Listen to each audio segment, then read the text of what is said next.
Constructivism is a communication theory that seeks to explain individual differences in people's ability to communicate skillfully in social situations. Now, there are three main stages to the constructivism theory. Those stages are goals, plans, as well as action. In the goals tab, that's when you will really distinguish what is it that you want to accomplish. And I guess you can actually ask yourself, how will you accomplish it? In the plans section, that's when you actually go into all the great detail.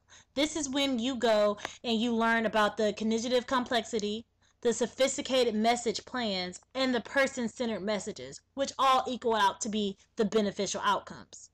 In this one, you will come to figure out what is it that could happen if you do it this way, opposed to what could happen when you do it that way. And then, of course, the last one is self-explanatory. That's the action. That's when you actually put it into motion.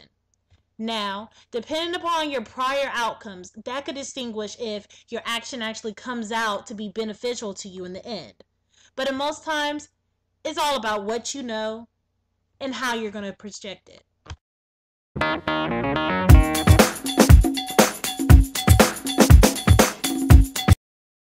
the basis of this assignment, I'll give you a prime example.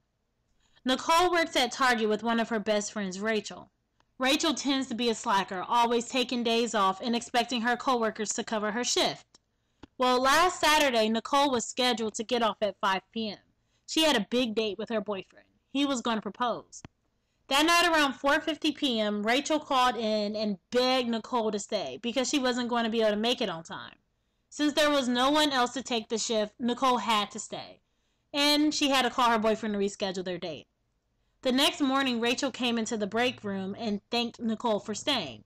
She explained how she could not make it because she was at the movies and the show let out later than she had originally thought. The problem came to be that Nicole had to address the situation. So, what steps did Nicole take?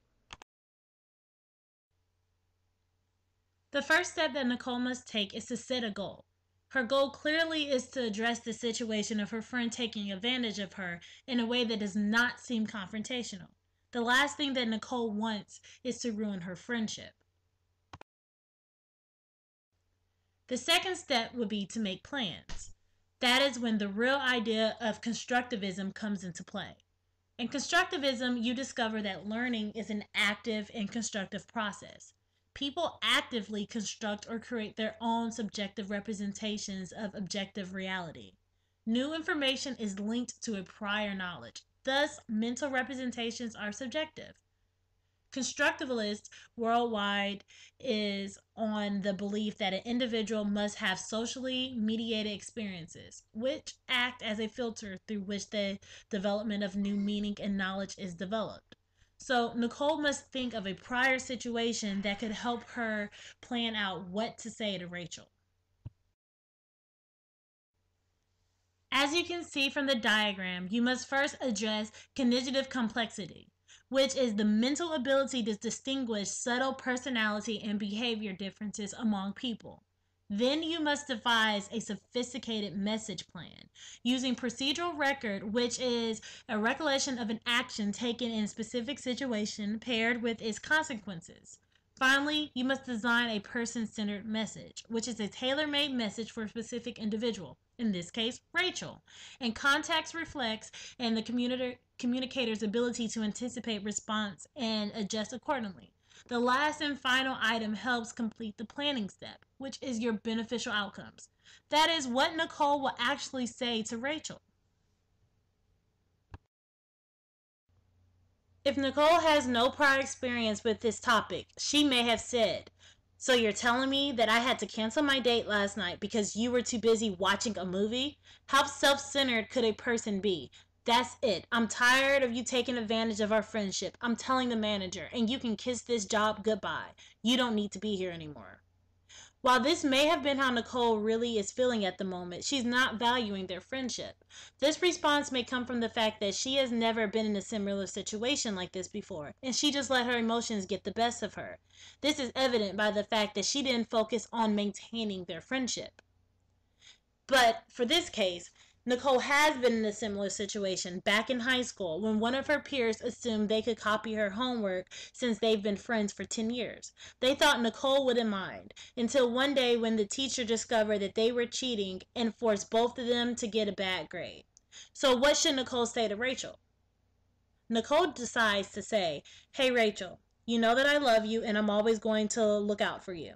But you have to make sure that you don't put yourself in that situation again. What if I wasn't here and someone else could have told the manager and you would have gotten fired? I love you and I know how much you need this job. So friend or not, make sure you can show up for work next time because it's a blast having you working by my side." The final step is to take action. Now that you know what you're going to say, try it out. See how she reacts. Rachel understood that she was taking advantage of Nicole and promises never to do it again. Nicole successfully used the constructivism process where she used her prior knowledge to solve a problem between her and her best friend without causing any undue drama. Now you try it out for size.